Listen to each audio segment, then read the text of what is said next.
The Institutional Revolutionary Party is a Mexican political party that held power in the country for 71 years, first as the National Revolutionary Party, then as the Party of the Mexican Revolution. The PRI is a centrist party member of the Socialist International. However, the PRI is not considered a socialist party in the traditional sense. Its modern policies of neoliberalism and privatization has been characterized as centrist or even as liberal.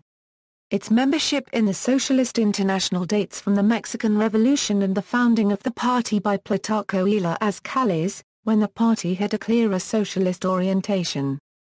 Along with their rival, the left-wing PRD, they make Mexico one of the few nations with two major, competing parties part of the same international grouping. The adherents of the PRI party are known in Mexico as priísta, and the party is nicknamed El Tricolor because of its use of the colors green, white and red. Profile: the Institutional Revolutionary Party is described by some scholars as a state party, a term which captures both the non-competitive history and character of the party itself, and the inextricable connection between the party and the Mexican nation-state for much of the 20th century. Institutionalism in Mexico is a concept that is based in the non-morphological character of consolidated human organizations, having the particular feature of belonging to its determined legal field and settled as the highest manifestation of social common issues, as well as people used to go in and outside the objective legal field. In its origins, it was determined that institutionalism would be the only way to solve social problems as humans established their differences and common similarities.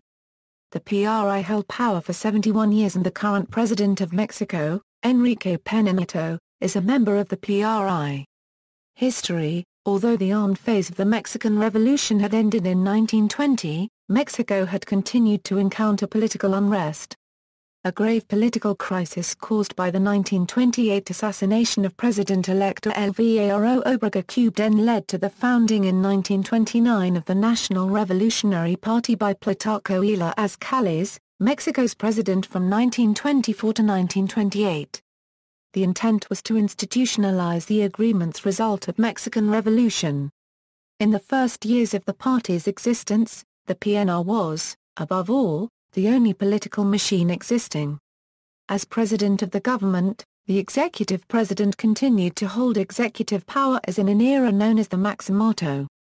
The following presidents of this period, Emilio Portes Gilbert, Pascual Ortiz Rubio and Abelardo L. Rodriguez, were from the same ideology as Plutarco Elias Calles. This ended with the election of Lázaro Cárdenas, a candidate hand-picked by the liberal PNR leaders. Though the now strongly conservative Calles thought he could control him, it quickly became clear Cárdenas would not accept a subordinate role like his predecessors did. After establishing himself in the presidency, in 1936 Cárdenas had Calles and dozens of his corrupt associates arrested or deported to the United States. Cárdenas became perhaps Mexico's most popular 20th-century president and most renowned for expropriating the oil interests of the United States and European petroleum companies in the run-up to World War II. He was a person of leftist ideas who nationalized different industries and provided many social institutions which are dear to the Mexican people and had the party renamed the Party of the Mexican Revolution. Cárdenas' successor Manuel Ávila Camacho gave the party its present name in 1946. From 1929 to 1982, the PRI won every presidential election by well over 70% of the vote, margins that were usually obtained by massive electoral fraud. Toward the end of his term, the incumbent president, in consultation with party leaders, selected the PRI's candidate in the next election in a procedure known as the tap of the finger. In essence, given the PRI's overwhelming dominance, the president chose his successor. The PRI's dominance was near absolute at all other levels as well. It held an overwhelming majority in the Chamber of Deputies, as well as every seat in the Senate and every state governorship. After several decades in power, the PRI had become a symbol of corruption and electoral fraud. Consequently, its left wing went on to form its own party, the Party of the Democratic Revolution, in 1989. the Conservative National Action Party became a stronger party after 1976 when it obtained the support from businessmen after recurring economic crises. The growth of these two parties culminated in the loss of the presidency in 2000, won by the PAN, and again in 2006 many prominent members of the PAN, most of the PRD, the PVM and New Alliance were once members of the PRI, including many presidential candidates from the opposition. The PRI was criticized for using the colors of the national flag in its logo, something considered not unreasonable in many countries, but frowned upon in Mexico, while there is no law that forbids this act. Critics claim electoral fraud, with voter suppression and violence, was used when the political machine did not work and elections were just a ritual to simulate the appearance of a democracy. However, the three major parties now make the same claim against each other. Two other PRI presidents, Miguel de la Madrid and Carlos Salinas de Gortari, privatized many outmoded industries, including banks and businesses, entered the General Agreement on Tariffs and Trade, and also negotiated the North American Free Trade Agreement. Greater economic stability since the last major economic crisis in Mexico was achieved in great part through economic reforms begun under Ernesto Zedillo, who was the last successive PRI-nominated president to serve since the Mexican Revolution, and whose tenure commenced just as the peso crisis was coming to a head. Subsequent administrations maintained stability with continued assistance from PRI members such as Secretary of Finance Francisco Gilbert Diaz and Bank of Mexico Governor Guillermo Ortiz. Name change: the party was the result of Plutarco Elias Calles' efforts to stop the violent struggle for power between the victorious factions of the Mexican Revolution, and guarantee the peaceful transmission of power for members of the party. Lázaro Cárdenas renamed the Party of the Mexican Revolution, whose aim was to establish a democracy of workers and socialism. However, this was never achieved, and his main intention was to create the broad-based political alliances necessary for the PRI's long-term survival, splitting the party into mass organizations representing different interest groups and acting as the political consciousness of the country in a more realistic level. His strategy with the party mirrored the balanced ticket approach of 1930s Chicago Mayor Anton Cermak, characteristic of Chicago by balancing ethnic interests. Settling disputes and power struggles within the party structure helped prevent congressional gridlock and possible armed rebellions, but this style of dispute resolution also created a rubber-stamp legislative apparatus. The party, under its three different names, held every political position until 1946 when the PAN started winning posts for municipal president and federal deputies and senators, starting in 1946, after the party changed its name to its current name, the Institutional Revolutionary Party. By then, the party had acquired a reputation for corruption, and while this was admitted by some of its affiliates, its supporters maintained that the role of the party was crucial in the modernization and stabilization of Mexico. Mexican Miracle: the first 4 decades of government of the PRI are dubbed the Mexican Miracle, a period of economic growth through substitution of imports and low inflation. Much of the growth was spurred by successful national development plans which, following the steps of the Soviet Union, provided for major investment on infrastructure. From 1940 to 1970 GDP increased sixfold and the population only doubled while the peso-dollar parity was maintained. Late Loco Massacre. The improvement of the economy had a disparate impact in different social sectors and discontent started growing within the low classes. In 1968 Mexico City became the first city in the Spanish-speaking world to be chosen to host an Olympic Games. Using the international focus on the country, students at the National Mexican Autonomous University protested the lack of democracy and social justice. President Gustavo Da's orders ordered the army to occupy the university to suppress the revolt and minimize the disruption of the Olympic Games. On October 2, 1968 student groups demanding the withdrawal of the IPN protested at the Plaza de las Culturas. Unaccustomed to this type of protests, the Mexican government made an unusual move by asking the United States for assistance, through Light Tempo, a spy program to inform the Central Intelligence Agency of the U.S. to obtain information from Mexico. The CIA responded by sending military radios, weapons and ammunition. the Lai Tempo had previously provided the Dar al-Orders government with 1,000 rounds of .223 Remington ammunition in 1963. During the protests, shots were fired and a number of students died and hundreds were arrested. The president of the Olympic Committee then declared that the protests were against the government and not the Olympics, so the Games proceeded. Economic crisis. The government of Luis Echeverría, Secretary of Interior during the Dar al-Orders administration, increased social spending, through external debt, at a time when oil production and prices were surging. However, the growth of the economy came accompanied by inflation and then by a plummeting of oil prices and increases in interest rates. Investment started fleeing the country and the peso became overvalued. To prevent a devaluation and further fleeing of investments, the Bank of Mexico borrowed $360 million from the Federal Reserve with a promise of stabilizing the economy. External debt reached the level of $25 billion. Unable to contain the fleeing of dollars, Echeverría allowed the peso to float for the first time on August 31, 1976, then again later, and the peso lost half of its value. Echeverría designated José Copyright Lecubde Portillo, his Secretary of Finance, as his successor for the term 1976-82, hoping that the new administration would have a tighter control on inflation and to preserve political unity. During his campaign, Lecubde Portillo promised to defend the peso like a dog. Lecubde Portillo refused to devalue the currency, saying the president who devalues himself. The discovery of significant oil sites in Tabasco and Campeche helped the economy to recover, and Lecubde Portillo promised to administer the abundance. The development of the promising oil industry was financed through external debt, which reached $59 billion. Oil production increased from 94,000 barrels per day at the beginning of his administration to 1,500,000 barrels per day at the end of his administration, and Mexico became the fourth largest oil producer in the world. The price for a barrel of oil also increased from $3 in 1970 to $35 in 1981.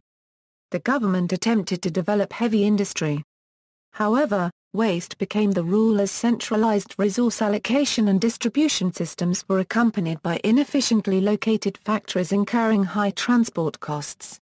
Mexico increased its international presence during Lecubde Portillo. In addition to becoming the world's fourth oil exporter, Mexico restarted relations with a post-Franco Spain in 1977, allowed Pope John Paul II to visit Mexico, welcomed American President Jimmy Carter, and broke relations with Somoza and supported the Sandinista National Liberation Front in its rebellion against the United States-supported government. Lecubde Portillo also proposed the Plan Mundial de Energía in 1979 and summoned a North-South World Summit in Cancun in 1981 to seek solutions to social problems.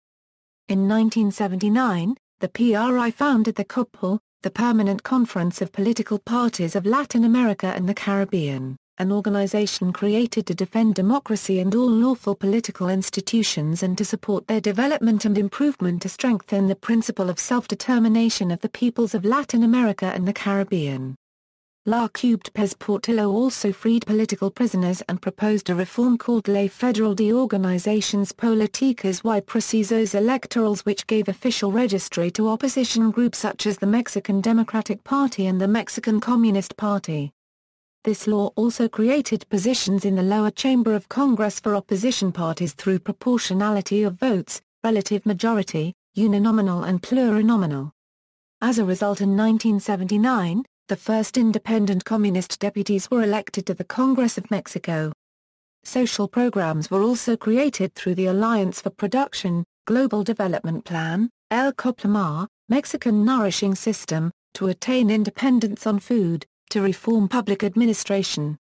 Lecubde Portillo also created the Secretaries of Programming and Budgeting, Agriculture and Water Resources, Industrial Support, Fisheries and Human Settlements and Public Works.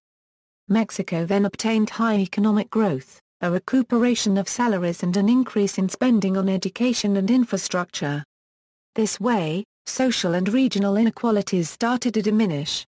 All this prosperity ended when the oversupply of oil in early 1982 caused oil prices to plummet and damaged severely the national economy. Interest rates skyrocketed in 1981 and external debt reached $86 billion and exchange rates went from 26 pesos to 70 pesos per dollar and inflation of 100%. This situation became so desperate that López Portillo ordered the suspension on payments of external debt and the nationalization of the banking industry in 1982, consistent with the socialist goals of the PRI. Capital fled Mexico at a rate never seen before in history. The Mexican government provided subsidies to staple food products and rail travel. This diminished the consequences of the crises on the populace. Job growth stagnated and millions of people migrate north to escape the economic stagnation. López Portillo's reputation plummeted and his character became the butt of jokes from the press. The attempted industrialization had not been responsive to consumer needs. Therefore, unprecedented urbanization and overcrowding followed, and so, substandard prefabricated apartment blocks had to be built in large cities. Miguel de la Madrid was the first of a series of economists to rule the country, a technocrat who started to implement neoliberal reforms, causing the number of state-owned industries to decline from 1155 to a mere 412. After the 1982 default, crisis lenders were unwilling to loan Mexico, and this resulted in currency devaluations to finance spending. An earthquake in September 1985, in which his administration was criticized for its slow and clumsy reaction, added more woe to the problems. As a result of the crisis, black markets supplied by goods stolen from the public sector appeared. Galloping inflation continued to plague the country, hitting a record high in 1987 at 159.2%.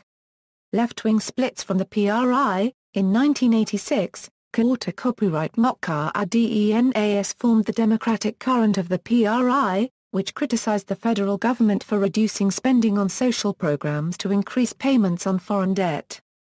The members of the Democratic Current were expelled from the party and formed the National Democratic Front in 1987.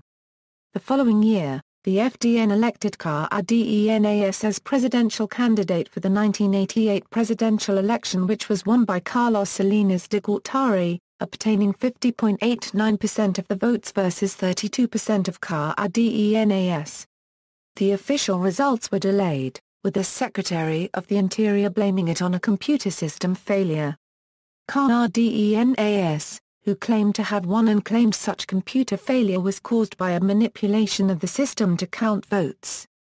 Manuel Cluthier also claimed to have won, although not as vocally.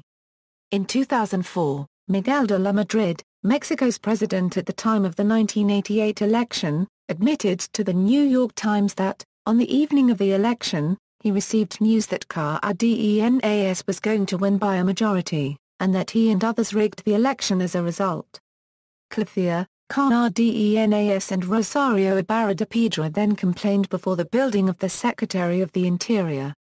Cluthier and his followers then set up other protests, among them one at the Chamber of Deputies, demanding that the electoral packages be opened. In 1989, Cluthier presented an alternative cabinet with Diego Fernández de Ceballos, Jesus González Schmall, Fernando Canales Clarend, Francisco Villarreal Torres, Roger Losada Zambrano, Mara Elena Alvarez Bernal, Moisa Copyright S. Canals, Vicente Fox, Carlos Castillo Piereza and Luis Felipe Bravo Mena as cabinet members and Cluthier as cabinet coordinator. The purpose of this cabinet was to vigilate the actions of the government. Cluthier died next October in an accident with Javier Carvo, a federal deputy. The accident was claimed by the PAN as a state assassination since then. That same year, the PRI lost its first state government with the election of Ernesto Rufo Appel as governor of Baja California.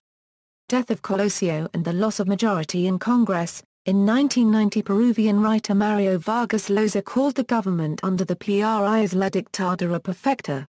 In 1994, for the first time since the revolution, a presidential candidate was murdered, Luis Donaldo Colosio Murrieta. His campaign director, Ernesto Zedillo Ponce de Leon, was subsequently elected in the first presidential election monitored by international observers. The 1994 economic crisis in Mexico caused the PRI to lose its absolute majority in both chambers of the Federal Congress for the first time in 1997. Loss of the presidency of Mexico. Prior to the 2000 general elections, the PRI held its first primaries to elect the party's presidential candidate. The primary candidates, nicknamed Los Cuatro Fantásticos, were Francisco Labastida Ochoa, Roberto Madrazo Pintado, Manuel Bartlett, Humberto Roque Villanueva. The favorites in the primaries were Labastida and Madrazo, and the latter initiated a campaign against the first, perceived as Zedillo's candidate, since many former secretaries of the Interior were chosen as candidates by the president. His campaign, produced by prominent publicist Carlos Alazraqui, had the motto Dale un Madrazo al Dedazo, or give a Madrazo to the Dedazo, with Madrazo being an offensive slang term for a strike, and Dedazo a slang used to describe the unilaterally choosing of candidates by the president. In the presidential elections of July 2, 2000, its candidate Francisco Labastida Ochoa was defeated by Vicente Fox, after getting only 36.1% of the popular vote. It was to be the first presidential electoral defeat of the PRI. In the senatorial elections of the same date, the party won with 38.1%, or 33 out of 128 seats in the Senate of Mexico. As an opposition party, after much restructuring, the party was able to make a recovery, winning the greatest number of seats in Congress in 2003. At these elections, the party won 224 out of 500 seats in the Chamber of Deputies, remaining as the largest single party in both the Chamber of Deputies and Senate. In the federal district, the PRI obtained only one borough mayorship out of 16, and no first-past-the-post members of the city assembly. The PRI recouped some significant losses on the state level. On August 6, 2004, in two closely contested elections in Oaxaca and Tijuana, PRI candidates Alcides Ruiz Ortiz and Jorge Hencron won the races for the governorship and municipal presidency respectively. The PAN had held control of the president's office of the municipality of Tijuana for 15 years. 6 out of 8 gubernatorial elections held during 2005 were won by the PRI: Quintana Roo, Hidalgo, Colima, Estado de Mar, Copyright Zico, Nayarit, and Coahuila. The PRI then controlled the states on the country's northern border with the U.S. except for Baja California. Later that year, Roberto Madrazo, president of the PRI, left his post to seek a nomination as the party's candidate in the 2006 presidential election. According to the statutes, the presidency of the party would then go to Elbasta Gordillo as party secretary. The rivalry between Madrazo and Gordillo caused Mariano Palacios Alcocer instead to become president of the party. After what was perceived an imposition of Madrazo as candidate, a group was formed called Unidad Democrática, although nicknamed Todos Unidos contra Madrazo, which was formed by governors and former state governors, Arturo Montiel, Enrique Jackson, Thomas Yarrington, Enrique Martinez, Manuel Noa plus or minus is. Montiel won the right to run against Madrazo for the candidacy but withdrew when it was made public that he and his French wife had multi-million properties in Europe. Madrazo and Everardo Moreno contended in the primaries, which was won by the first. Madrazo then represented the PRI and the ecologist Green Party of Mexico in the Alliance for Mexico coalition. During his campaign, Madrazo declared that the PRI and PRD were first cousins. To this, Emilio Huefet Quima responded that if that was the case, then Andra Copyrightus Manuel La Cubed Pez Obrador, candidate of the PRD, would also be a first cousin and he might win the election. AMLO was, by then, the favorite in the polls, with many followers within the PRI. Madrazo, second at the polls, then released TV spots against AMLO with little success. His campaign was managed again by Alazraqui. Felipe Caldera Cubden ran a more successful campaign and then tied with Madrazo and later surpassed him as the second favorite. Gordillo, also the teachers' union leader, resentful against Madrazo, helped a group of teachers constitute the new Alliance Party. Divisions within the party and a successful campaign of the PAN candidate caused Madrazo to fall to third place. The winner, as announced by the Federal Electoral Institute and evaluated by the Mexican Election Tribunal amidst a controversy, was Felipe Caldera Cubden of the ruling PAN. On November 20 of the same year, a group of young PRI politicians launched a movement that is set to reform and revolutionize the party. The PRI candidate failed to win a single state in the 2006 presidential election. In the 2006 legislative elections, the party won 106 out of 500 seats in the Chamber of Deputies and 35 out of 128 senators. In 2007, the PRI regained the governorship of Yucatán and was the party with the most mayorships and state congresspeople in the elections in Yucatán, Chihuahua, Durango, Aguascalientes, Veracruz, Chiapas and Oaxaca. The PRI obtained the most mayorships in Zacatecas and the second most deputies in the congressional elections of Zacatecas and Baja California. In 2009, the PRI regained plurality control of Mexican Congress. This is the first time Congress will be controlled by the PRI since the first initial victory by the opposing party PAN in the year 2000. Return of the PRI, under Enrique P. ± and after ruling for most of the past century in Mexico, the PRI returned to the presidency as it had brought hopes to those who gave the PRI another chance and fear to those who worry about the old PRI tactics of making deals with the cartels in exchange for relative peace. According to an article published by The Economist on June 23, 2012, part of the reason why P ± and the PRI were voted back to the presidency after a 12-year struggle lies in the disappointment of the ruling of the PAN. Buffeted by China's economic growth and the economic recession in the United States, the annual growth of Mexico's economy between 2000 and 2012 was 1.8%. Poverty exacerbated, and without a ruling majority in Congress, the PAN presidents were unable to pass structural reforms, leaving monopolies and Mexico's educational system unchanged. In 2006, Felipe Caldera Cubden chose to make the battle against organized crime the centerpiece of his presidency. Nonetheless, with over 60,000 dead, many Mexican citizens are tired of a fight they had first supported. The Economist alleges that these signs are not as bad as they look, since Mexico is more democratic, it enjoys a competitive export market, has a well-run economy despite the crisis, and there are tentative signs that the violence in the country may be plummeting. But if voters want the PRI back, it is because the alternatives were weak. The newspaper also alleges that Mexico's preferences should have gone left-wing, but the candidate that represented that movement Andrés copywriter Manuel La Cubed Pez Obrador was seen with disgraceful behavior. The conservative candidate, Josefina Vazquez Quez Mota, was deemed worthy but was considered by The Economist to have carried out a shambolic campaign. Thus, P ± wins by default and was considered by the newspaper as the least bad choice for reform in Mexico. The return of the PRI, however, is not welcomed by everyone. When it was tossed from the presidency in the year 2000, few expected that the perfect dictatorship, a description coined by Mario Vargas Llosa, would return again in only 12 years. According to the Statesman Journal, history books will tell you that for more than 7 decades, the PRI ran Mexico under an autocratic, endemically corrupt, crony-ridden government. The elites of the PRI allegedly ruled the police and the judicial system, and justice was only available if purchased with bribes. During its time in power, the PRI became a symbol of corruption, repression, economic mismanagement, and electoral frauds, and many educated Mexicans and urban dwellers worry that its return may signify a return to Mexico's past. People are also afraid that democracy will no longer exist when the PRI comes to power.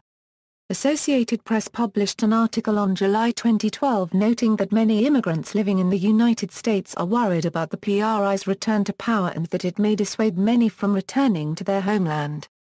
The vast majority of the 400,000 voters outside of Mexico voted against P ± and said they were shocked that the PRI which largely convinced them to leave Mexico has returned. Voters that favor P ± however, believe that the PRI has changed, and that more jobs will be created under the new regime. Moreover, Some U.S. officials are concerned that P+or-Amato's security strategy meant the return to the old and corrupt practices of the PRI regime, where the government made deals and turned a blind eye on the cartels in exchange for peace.